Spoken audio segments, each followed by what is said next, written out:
Boa noite, irmãos. Sejam todos muito bem-vindos a essa casa. Sintam-se acolhidos por ela e, na medida que possível, possam sentar bem confortavelmente, botando os pés no chão e sintonizando com o Mestre Jesus e tudo de bom que vocês vieram buscar na noite de hoje. Então, hoje cabe a mim falar sobre o capítulo de número 9, cujo título é Bem-aventurados aqueles que são brandos e pacíficos.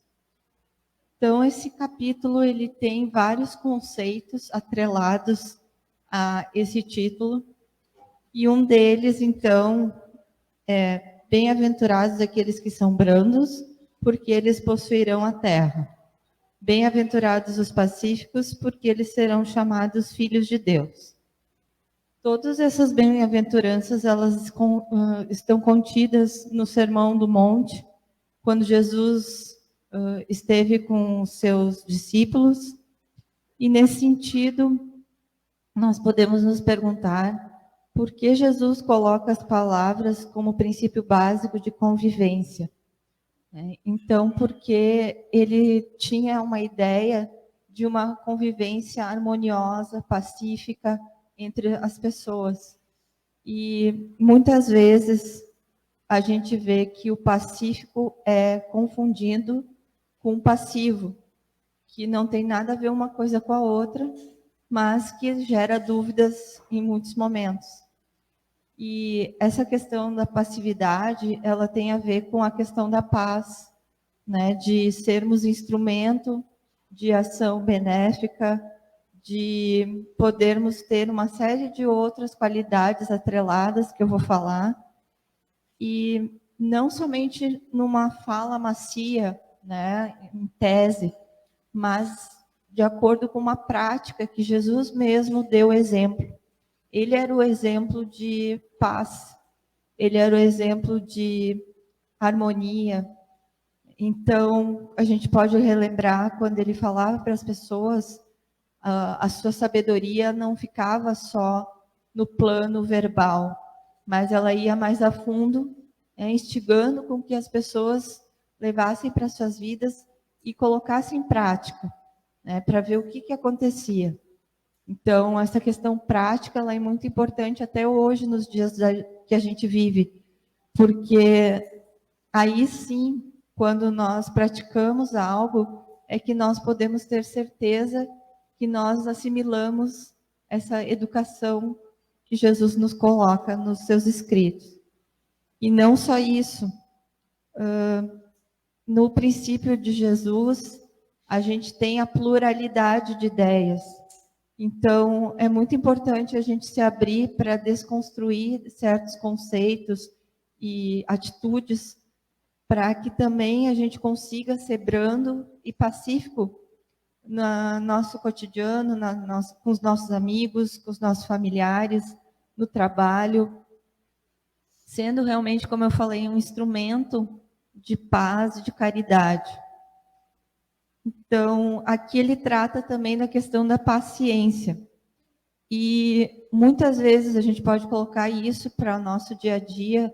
A gente está numa corrida frenética, né, de luta pela sobrevivência, e aí a gente nem sempre tem essa capacidade de ser paciente com os nossos irmãos, né?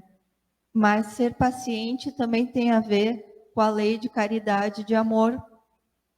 E às vezes a gente pensa, poxa, eu quero fazer uma caridade, eu vou fazer um voluntariado, alguma coisa assim, mas a caridade ela vai além de tudo isso, ela vai além de a gente dar um dinheiro para uma pessoa que pede, ela vai além de outras questões mais materiais, porque a caridade é simples, né? Como Jesus falava, se tu puder dar um sorriso para uma pessoa, tu já está fazendo caridade.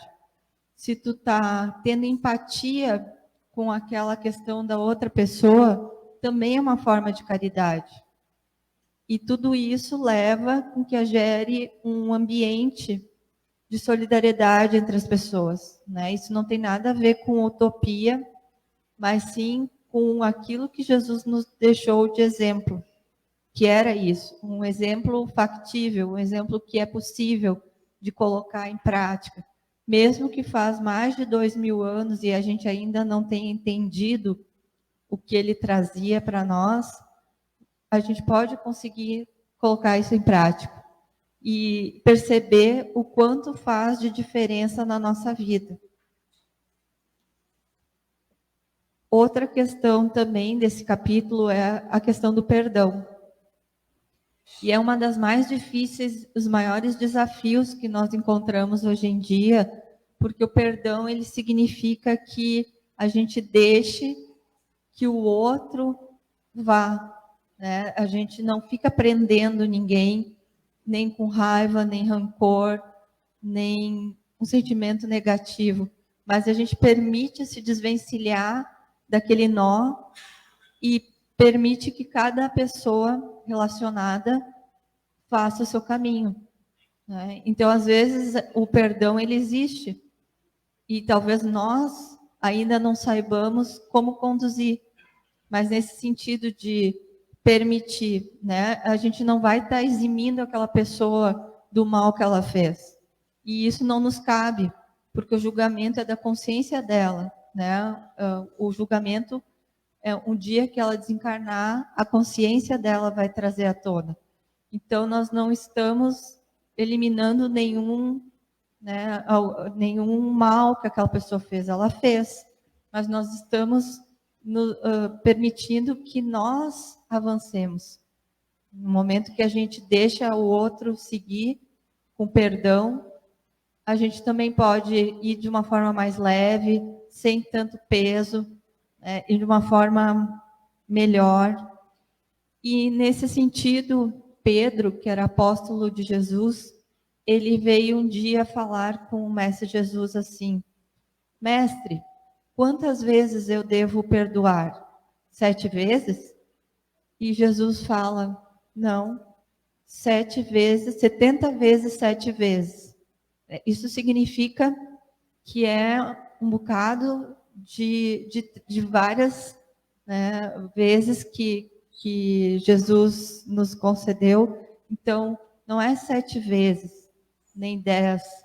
São infinitas possibilidades de perdão que a gente tem que colocar, para ser também um pontinho de luz na imensidão que brilha na vida das outras pessoas e a si próprio. Então, hoje a gente tem a possibilidade de estar aqui na Casa Espírita estudando esse conceito do perdão, que é super importante para que a gente possa se libertar dos males, do rancor, do ódio, né, da dificuldade de relevar. Então, nós vemos também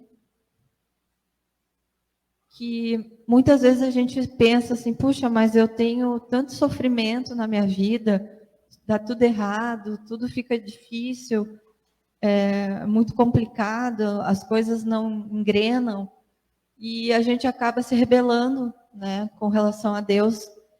Mas se a gente pensar que as consolações, né, dos espíritos de luz e as bênçãos de Deus, elas são maiores do que qualquer sofrimento. Senão nós não estaríamos aqui. Então, a gente talvez tenha que acreditar nisso e observar na vida quanto de benesses, de bênçãos a gente recebe em contrapartida do sofrimento. É muito maior as bênçãos. Então, isso é importante a gente deixar bem claro e procurar observar também, né? Para finalizar, eu gostaria de falar sobre a cultura da paz, que tem a ver também com esse capítulo, que é o que significa isso? É um movimento que tem há muito tempo em todo o mundo, de pessoas que se engajam para serem instrumentos de paz, em vários países. E essa questão da cultura da paz, ela visa a prevenção e a resolução de conflitos. e principalmente na questão da tolerância, da solidariedade, respeito à vida, em relação ao pluralismo, né, as diferenças entre as pessoas que podem gerar também, às vezes, brigas, discussões, simplesmente por cada pessoa pensar de uma forma e serem diferentes. Então, essa questão da cultura da paz, ela não tem nada de abstrato, ela tem, sim, de uma prática que é exercida e que muda, até hoje vem mudando com os conceitos, né, com os tratados, que a gente tem o Manifesto da Terra, o Manifesto da Paz. Então, isso vem diretamente, por isso eu estou colocando aqui nesse capítulo, que é exatamente o que Jesus colocou e outros grandes pacificadores que vieram depois de Jesus, como Gandhi, Martin Luther King, que também trilharam, né, de acordo com a vida deles, mas trilharam a questão da paz. Então, isso é bem importante a gente pensar e, como eu disse, colocar em prática sempre. E para finalizar, então, eu finalizo com uma frase do Chico Xavier, que é um médium que a gente tem hoje não mais entre nós, mas que fez tanta coisa maravilhosa que vale a pena essa homenagem, né?